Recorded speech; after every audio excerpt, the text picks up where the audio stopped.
देखिए, मौलाना साहब एक बड़े सीरत और बड़े सॉलिड सियासतदान हैं। वो तो उनकी पार्टी और उन्होंने ख़ुद फ़ैसला करना है कि क्या उसमें चीज़ें हैं, लेकिन मुस्बत बात यह है कि वो भी इस चीज़ को देखेंगे, समझेंगे, उसके अंदर चीज़ों के अंदर कोई सवाल होगा, कोई जवाब होगा, तो ये मुस्बत बात उसके अंदर ये है कि वो भी उन सब चीज़ों को देखेंगे। कतई नज़र के उनकी हमें हमेशा सियासत के अंदर और पाकिस्तान के अंदर उनकी ज़रूरत रहती है और उन्होंने हमेशा पाकिस्तान का साथ दिया है। 27वीं तरमीम पर वसी तर हमायत के लिए हुकूमत के साथ साथ आज़ाद सेनेटर भी मुतहरिक। सेनेटर फैसल वाबदा की मौलाना फजल रहमान से उनकी रिहाइश गाह में मुलाकात। 27वीं तरमीम पर मुशावरत। सेनेटर फैसल वाबदा की मीडिया से गुफ्तगू। कहा, मौलाना ने हमेशा पाकिस्तान का साथ दिया, वो बहुत मजबूत सियासतदान है। मौलाना तरमीम के मामले को देखेंगे और समझेंगे। मौलाना का सियासत में अहम किरदार है, नंबर्स पर कोई वक़्त नहीं। मौलाना का साथ होना ज़रूरी है। आप 27वीं तरमीम के लिए बेताब हो रहे हैं तो मैं 28वीं पर तैयार खड़ा हूँ। फैसल वाबदा ने कहा, अगर इस्लामाबाद आकर तशद्दुद की कोशिश करेंगे फिर पीठ तो लगेगा।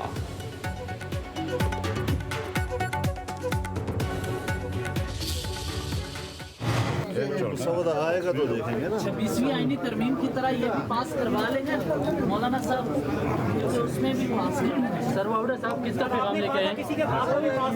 वावड़ा साहब क्या पैगाम लेके आए थे? हजरत कोई पैगाम नहीं है, मिलने के लिए आए थे, मुलाकात हुई है और मिलना जुलना तो रहता है।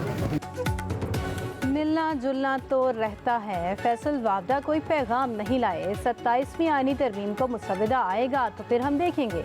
मौलाना फजलुर रहमान की पार्लियामेंट हाउस में गुफ्तगू। कहा, अभी कोई हतमी चीज सामने नहीं आई। बिलावल भुट्टो ने कोई पर्चा आउट किया है, देखते हैं ये पर्चा दुरुस्त है या गलत।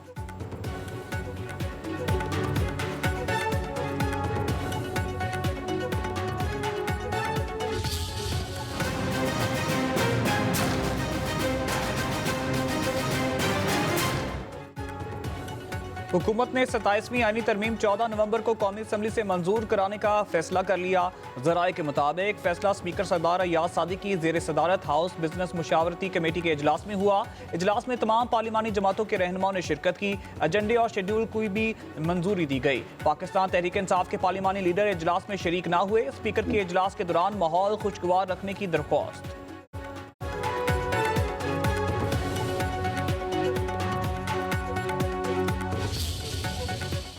हुकूमत से रब्ता किया था और पिछले दिनों वज़ीर आज़म पाकिस्तान से हमारे वफ़द की मुलाकात हुई थी और वज़ीर आज़म से मुलाकात के बाद जो गुफ्तगू सामने आई, जो अंदाज़ा हमने लगाया उसमें यही है कि ये 27वीं आईनी तरमीम पाकिस्तान में गुड गवर्नेंस, दफा और सूबों के दरमियान बेहतर हम आहंगी के लिए लाई जा रही है। पंजाब जैसे बड़े सूबे में अगर इस पर इत्तफाक़ राय है, मुकम्मल कंसेंसस है कि ये अब तरमीम नागुज़ीर और आनी चाहिए, तो मुझे लगता है कि अब ये और हम सब ये समझते हैं कि ये नागुज़ीर है, वक्त की ज़रूरत है, वक्त का तकाज़ा है। आइन में ज़रूरत के मुताबिक तरमीम की जा सकती है। 27वीं तरमीम पर हमने खुद वज़ीर आज़म से राबिता किया। MQM पाकिस्तान के सरबराह खालिद मकबूल सिद्दीकी का कहना है, पाकिस्तान तारीख के अहम दौर से गुजर रहा है। 18वीं तरमीम के बाद यकसा निसाब तालीम नहीं बना सके। तालीम कौमी मसला है, इस पर इत्तेफाक राय ज़रूरी है। हुकूमत समझती है इस्लाहात से ही बेहतरी आएगी। फारूक सत्तार बोले, आईनी तरमीम पर हैरानी और परेशानी नहीं होनी चाहिए। मकामी हुकूमतों को इख्तियार देकर मसाइल हल किए जा सकते हैं। मकामी हुकूमतों के कवानीन मज़ीद वाज़ेह करने की ज़रूरत है। आईन में तरमीम इस ईवान का हक है और इस ईवान में एग्जैक्ट उन लोगों का हक है जो मैंडेट लेके अवाम के पास आए हों। 27वीं तरमीम इस ईवान के रूह के मनापी है, आइन के रूह के मनापी है। हुकूमत होश के नाउन ले, इस स्टेज पे कौम को मजीद डिवाइड ना करे। आइन में तरमीम आम बात है। 27वीं तरमीम आइन पर हमला है। चेयरमैन PTI बैरिस्टर गौहर का कौमी असम्बली में खिताब। कहा, आप कुछ लोगों को पावर देंगे तो वफाक खतरे में आएगा। पाकिस्तान की सालमियत खतरे में ना डालें। NFC के पिछले अवार्ड में कमी कर रहे हैं तो आप वफाक को दाव पर लगा रहे हैं। NFC अवार्ड को आज तक किसी ने भी नहीं छेड़ा। 18वीं तरमीम मुतफ़िका तौर पर मंजूर की गई, जिस पर लोगों ने खुशी मनाई।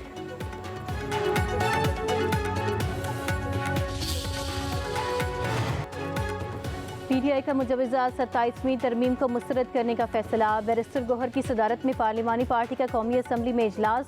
वज़ीर आला खैबर पख्तूनख्वा सुहेला अफरीदी की भी इजलास में शिरकत।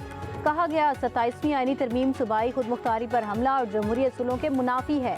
पार्लियामेंट के अंदर और बाहर भरपूर एहतजाज किया जाएगा।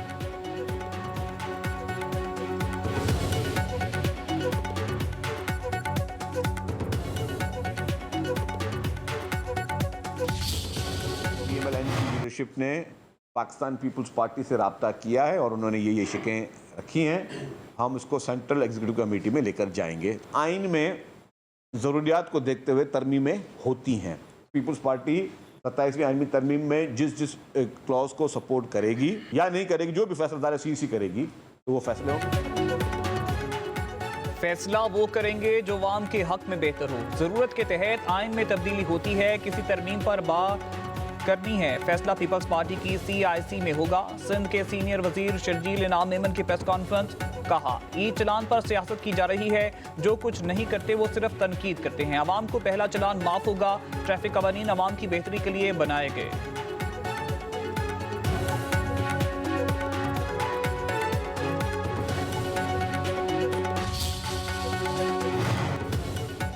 पंजाब काबीना ने कलअदम तहरीक लब्बैक पाकिस्तान पर पाबंदी की बाज़ाबिता तौसीक कर दी। फैसला वज़ीर आला मरियम नवाज की ज़ेरे सदारत पंजाब काबीना के इजलास में किया गया। काबीना ने लाहौर से रावलपिंडी हाई स्पीड रेल के लिए MOU और air Punjab private limited company के क़याम की मंजूरी भी दे दी। वज़ीर आला मरियम नवाज ने मुल्तान, रावलपिंडी और लाहौर इलेक्ट्रो बस के किरायों में इजाफे की तजवीज़ मुस्तरद कर दी।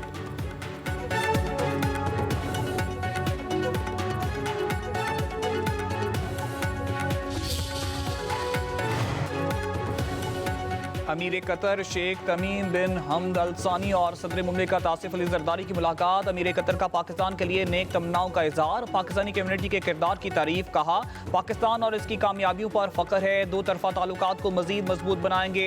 अमीर कतर ने पाकिस्तान सऊदी अरब दिफाई मुआहदे को खुश आइंद और बर वक्त करार दिया।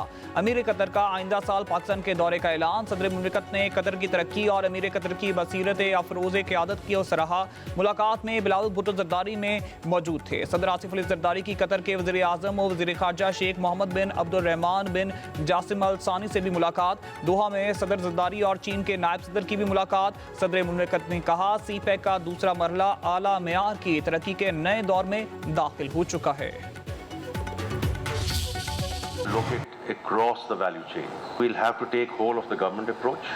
Fiscal discipline लाए हैं और लाने की कोशिश कर रहे हैं। दोनों बॉर्डर्स पे हमारा इस वक्त सिलसिला है। We want to absolutely support our armed forces and civil armed forces through every single million and billion that we save through this. आप सब लोगों को इसमें बड़ी प्राइड लेनी चाहिए कि your local companies are now stepping up in a huge way.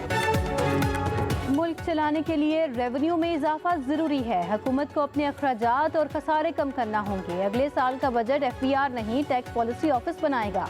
वज़ीर खजाना मोहम्मद औरंगजेब का कराची में चैम्बर ऑफ कॉमर्स की तकरीब से खिताब। बोले, मुआशी इस्तेहकाम के लिए हमें एक्सपोर्टर्स की मदद करनी है। चीनी और गंदम की कीमतों को डीरेगुलेशन की जानिब भी जाना है।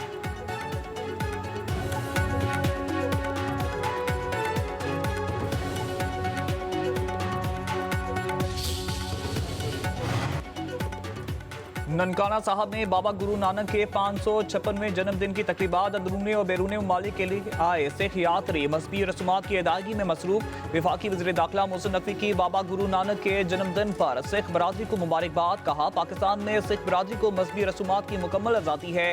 दुनिया भर से आए सिख यात्री खसूसी मेहमान हैं। पाकिस्तान में तमाम अक़लियतों के हकूक़ का तहफ़्फ़ुज़ हमारा फ़र्ज है।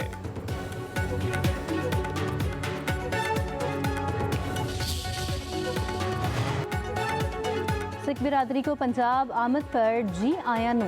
वज़ीर आला पंजाब मरियम नवाज का बाबा गुरु नानक के जन्मदिन पर पैगाम। सिख बिरादरी को मुबारकबाद। कहा, बाबा गुरु नानक इंसानियत, मोहब्बत और अखुवत के अलमबरदार थे।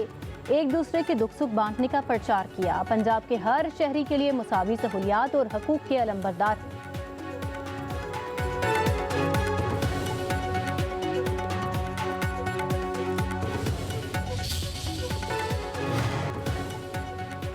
पहाड़ी इलाकों में बर्फबारी के दिल फरेब नज़ारे। वादी कागान, बाबूसर टॉप, चलास, बाटाकुंडी और दीगर वादियों में बर्फबारी। बालाकोट में बारिश, स्कर्दू में बर्फबारी से मुसाफिर फंस गए। इंतजामिया की सयाहों और मुसाफिरों को गैर जरूरी सफर न करने की हिदायत। उधर तेज हवाओं के बायस पंजाब में स्मॉग में नुमाया कमी।